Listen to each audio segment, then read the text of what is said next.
Y'all, meet Tiara Young Allen. Doesn't she look like a young Alfie Woodard, y'all? She does look like Alfie Woodard, I'm telling you. Okay, so anyway, Tiara has been hit by a scam in Dubai, y'all. So before you go to Dubai, let me tell you what they do.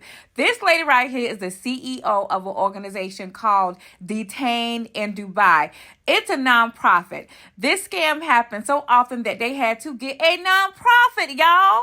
So what happens is they get you to break a law so that they can take your passport and you have to stay there until they drop the charges or you go to jail or you pay money, okay? Now, for Tiara yelling in public, that's 2 years in prison. Now, she's been there since April when this happened, but she's not in jail. They have told her, the rental car company this happened with, if she pays money, they will drop the charges, and that's the scam. The CEO says it's minor rental car companies that will make you violate, a law so that they can make you pay. Okay. And she said it mainly happens with minor rental car companies, not major ones. So remember that. So Tiara was not acting like a damn city girl, because I've seen that story. Like, she was over there acting like a city girl. She can't be acting like that outside the United States. She was not. She had rented a car. She tried to get her stuff out because it was an accident and they wouldn't give her stuff. And these two men intimidated her. It was nothing that she did. So it's a form of extortion and blackmail, and it's extremely common with these rental car agencies. Obviously, Rhoda Sterling does not have proof of a scheme against 29-year-old Tiara Young Allen, but Sterling says she's seen it before since founding the nonprofit group Detained in Dubai 15 years ago. We've dealt with over 20,000 cases of injustice in the UAE and wider Gulf region. Allen is not in jail, but her passport was taken in April. She isn't allowed to leave Dubai since she's being investigated after allegedly raising her voice at a rental car agent. She's been charged for shouting, and that's it, which is actually a crime technically under the UAE laws.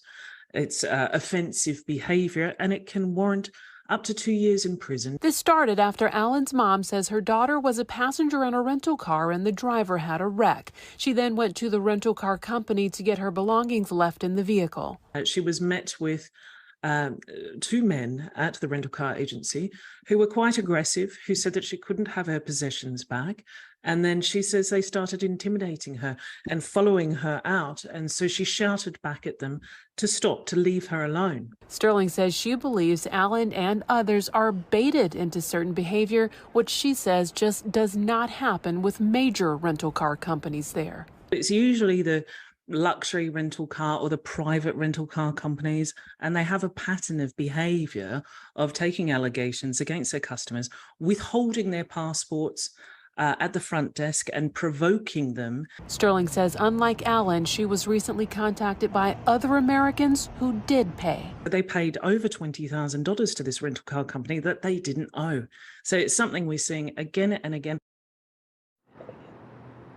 Now, Sterling and Allen's family are soliciting help from Texas lawmakers. Congresswoman Sheila Jackson Lee confirms she's working to assist, and Senator Ted Cruz's office says in part, quote, "We have contacted the Department of State about the case and will continue to gather details and engage until Miss Allen is returned home to her family." And we will keep you updated on this case about a Houston woman who's being detained in Dubai.